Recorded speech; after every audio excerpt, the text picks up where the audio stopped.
বাংলাদেশে ট্রফি আগামীকাল আসার কথা এবং এটা ১৩ তারিখ পর্যন্ত বাংলাদেশে থাকবে। ১৩ তারিখ ট্রফি আবার এখান থেকে সাউথ আফ্রিকা যাচ্ছে। তো আমাদের এখানে ৪ দিনের একটা প্রোগ্রাম আছে আর কি ট্রফি কেন্দ্রিক। প্রথম পাবলিক ডিসপ্লেটা হওয়ার কথা হচ্ছে ১১ তারিখে কক্সবাজারে। কক্সবাজারে আমাদের ট্রফি ট্যুরের জন্য একটা নিউ ডেস্টিনেশন। এর আগে আমাদের যতবারই ট্রফি এসেছে হয় ঢাকা, সিলেট, চিটাগং এসব জায়গাতেই সাধারণত আমরা নিয়ে যাই। তো এবার যেহেতু আমাদের একটা আইকনিক লোকেশনে কক্সবাজার একটা হিস্ট্রি আছে, তো কক্সবাজারে এবার আমরা আইসিসিকে বলেছিলাম যে একটা নতুন ডেস্টিনেশন হিসাবে ট্রফি ট্যুরের। তো ১১ তারিখে কক্সবাজারে ডিসপ্লে হবে।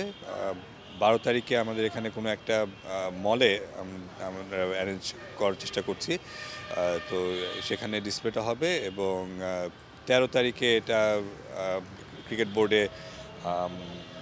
বোর্ডের আন্ডারে যত খেলোয়াড় আছেন, যারা প্রেজেন্ট এবং ফরমার ন্যাশনাল প্লেয়ার যারা অ্যাভেলেবল আছেন বাংলাদেশ পুরুষ এবং নারী দলের, এছাড়া ফরমার ক্রিকেটার্স, অফিসিয়ালস, বোর্ড কর্মকর্তা এবং যারা সংবাদকর্মী আছেন তাদের জন্য ডিসপ্লেতে থাকবে।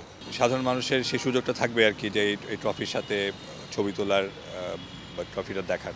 আমরা চেষ্টা করছি আর কি যে দেশের বিভিন্ন জায়গায় ট্রফির এই স্বাদটা একটু মানুষকে দেওয়ার। যে এখন কক্সবাজার আমি জানি যে এটা একটা পর্যটন নগরী, এখানে প্রচুর পর্যটকের সমাগম হয়। ওখানকার স্থানীয় মানুষরা আছেন, তারাও তো ক্রিকেট মোদি। সো তাদের জন্য একটা সুযোগ যে তাদের এই জায়গাটা একটা আসছে। আর এছাড়া আমাদের ক্রিকেটেরও একটা হাব কক্সবাজার, আমাদের ডোমেস্টিক প্রচুর টুর্নামেন্ট হয়। তো সব কিছু মিলিয়ে আর কি এটা ধারণা করা হচ্ছে যে কক্সবাজারে আমরা সফলভাবে এটা ডিসপ্লেটা করতে পারবো।